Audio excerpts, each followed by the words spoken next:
আজকে আপনারা সবাই কোর্টে উপস্থিত ছিলেন। আপনারা অবশ্যই অর্ডারগুলো খেয়াল করেছেন।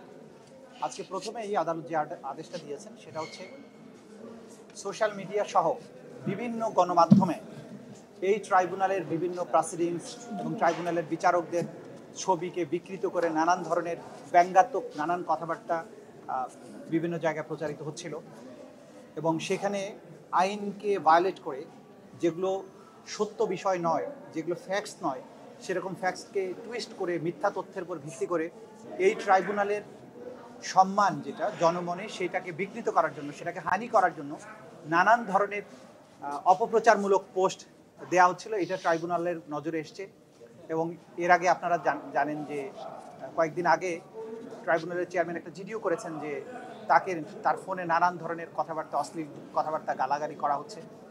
এই সবগুলো বিষয়কে সামনে নিয়ে আদালত সুমোটো অর্থাৎ নিজের থেকে আদালত স্বপ্রণোদিত হয়ে একটা আদেশ দিয়েছেন। আমাদের তথ্য প্রযুক্তি মন্ত্রণালয়ের সচিব মা পিম্পল 5 দিনেই চলে যাবে। যাবে না মা। যাক, নিমের 5 অংশের পাওয়ারে 5 দিনেই দূর হবে পিম্পল। হিমালয়া পিউরিফাইং নিম ফেস ওয়াশ।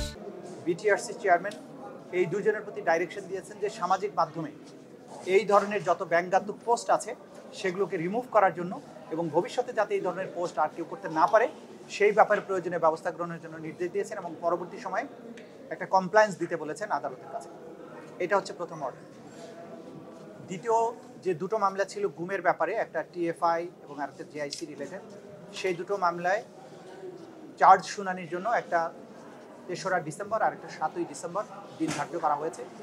এখানে তাদের কয়েকটা অ্যাপ্লিকেশন ছিল, অ্যাপ্লিকেশনগুলো আদালত কিছুটা শুনেছেন, বলেছেন এগুলো পরবর্তীতে আরও শুনতে চান।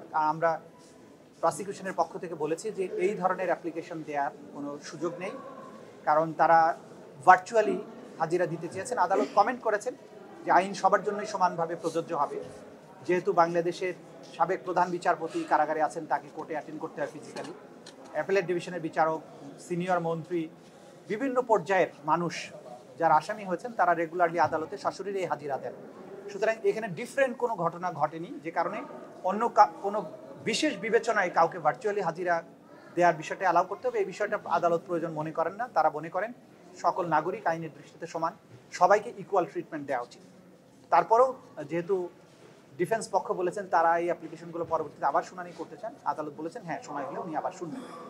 মোটা দাগে এই অ্যাপ্লিকেশনগুলোর উপরে আদালত তার কমেন্ট পাস করে এই ব্যাপারে কোনো আর আদেশ না দিয়ে পরবর্তী তারিখ নির্ধারণ করেছেন। সেই তারিখ দুটোতে আসামিদের সশরীরে হাজির থাকতে হবে এবং সেই দিন অভিযোগ গঠনের উপরে শুনানি অনুষ্ঠিত হবে।